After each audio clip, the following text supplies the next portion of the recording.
வீட்டுக்கு மாப்பிள்ளையா வர்றதுக்கான தகுதி எல்லாம் இருக்கும் போல இருக்கே. தேங்க்ஸ்ங்க.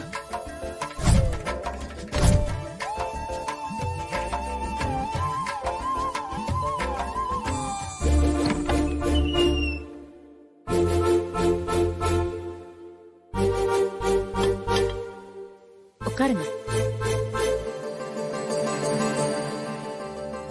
காஃபி குடிங்க.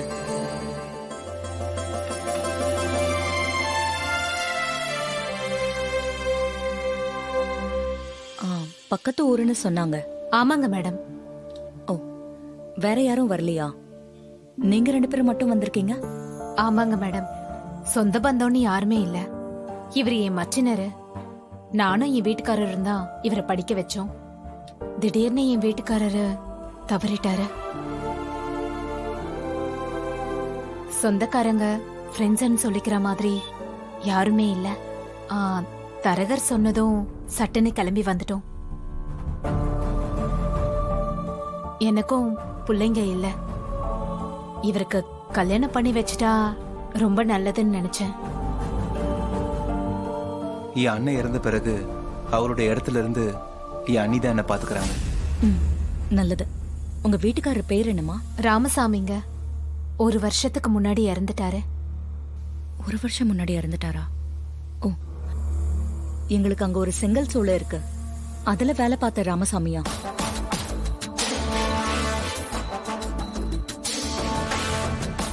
அவரு ஹார்ட் அட்டாக்ல இறந்துட்டதா சொன்னாங்க. அவரா? இல்லைங்க மேடம், என் வீட்டுக்காரரு ஒரு பைப் கடையில வேலை பார்த்தாரு. ஜாண்டிஸ் வந்து செத்துட்டாரு. அப்படியா? அது சரி, எங்க கண்டிஷன்லாம் தரகர் சொன்னாரா? கொஞ்சம் கொஞ்சம் சொன்னாருங்க மேடம். நான் முழுசாவே சொல்லிடுறேன். வீட்டோட மாப்பிள்ளையா வந்துடணும். பணம் காசெல்லாம் பிரச்சனையே இல்ல. கல்யாண செலவு, பொண்ணுக்கு செய்ய வேண்டியது, மாப்பிள்ளைக்கான மரியாதை, இது எல்லாத்தையுமே நானே பாத்துக்கிறேன். கட்டுன புருஷனா வீட்ல இருக்கணும். என் மகளுக்கு அடங்குனவனா, அவ சொல் பேச்சு கேக்குறவனா, அவ சந்தோஷம்தான் தான் சந்தோஷம்னு நினைக்கிறவனா இருக்கணும். என்ன மாதிரி? எந்த காரணத்தை கொண்டும் ஏன் பொண்ணு கண் கலங்கிடக்கூடாது. இவன் ரொம்ப நல்ல டைப்புங்க. நீங்க சொல்ற மாதிரியே நடந்துப்பான்.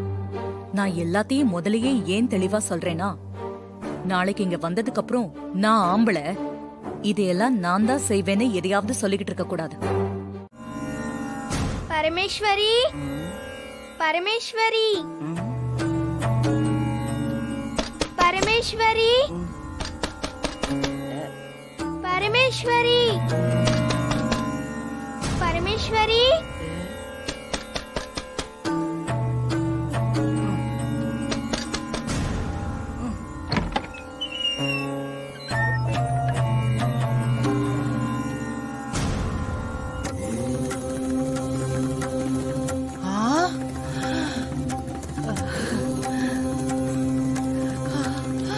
முருகா, நீயா முருகா? நானே தான். என் வீடு தேடி என்ன பார்க்க வந்தியா முருகா? உன்னை தேடிதான் வந்திருக்கேன். ஏன் முருகா? ஏன்னா உன் மேல கோவமா இருக்கேன். ஏன் மேல கோவமா இருக்கியா? நான் என்ன குறை வச்சேன் உனக்கு? குறையெல்லாம் வைக்கல. ஆனா கோவில்ல நீ என்ன சாமின்னு கூட பார்க்காம உன் இஷ்டத்துக்கு திட்டினல, என் மேல நம்பிக்கை இல்லாம பேசினியே, அந்த கோவம்தான். பின்ன என்ன முருகா, நான் கோபப்படுற மாதிரியா நீ நடந்துக்கிறது? அதான் நீ செஞ்சதெல்லாம் நினைச்சு எனக்கு கோவம் வந்துருச்சு. எதுக்கு உனக்கு கோவம்? பின்ன கோபப்படாம கோவில் அந்த மகன் என்ன சொன்னாரு? கூடி சீக்கிரமே உன் பேரனுக்கு கல்யாணம் ஆகும், அதுவும் ரத்த சம்பந்தப்பட்ட இடத்துலயே உறவுக்கார பொண்ணுதான் அமையும் சொன்னாருல்ல. அப்படின்னா என் பேரன் கார்த்திக்குக்கும் என் பேத்தி ரேவதிக்கும் கல்யாணம் ஆக போகுதுன்னு நான் எவ்வளவு சந்தோஷமா இருந்தேன்.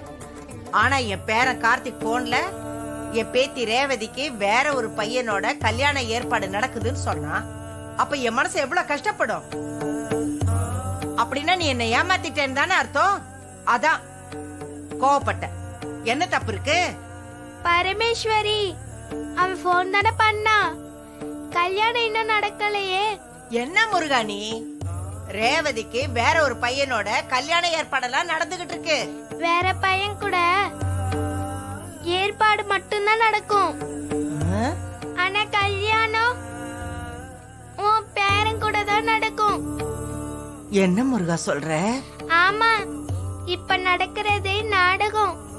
ஆனா முடிவு நீ ஆசைப்பட்ட மாதிரி தான் இருக்கும். எதுக்கு முருகா நாடகம் எல்லாம்? நேரடியா என் பேரனுக்கே கல்யாணத்தை பண்ணி வச்சிருக்க வேண்டியதானே? நான் யாரு?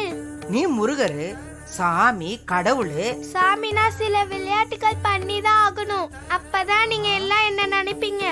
எல்லாமே சரியா இருந்தா என் நினைப்பு உங்களுக்கு வராதே.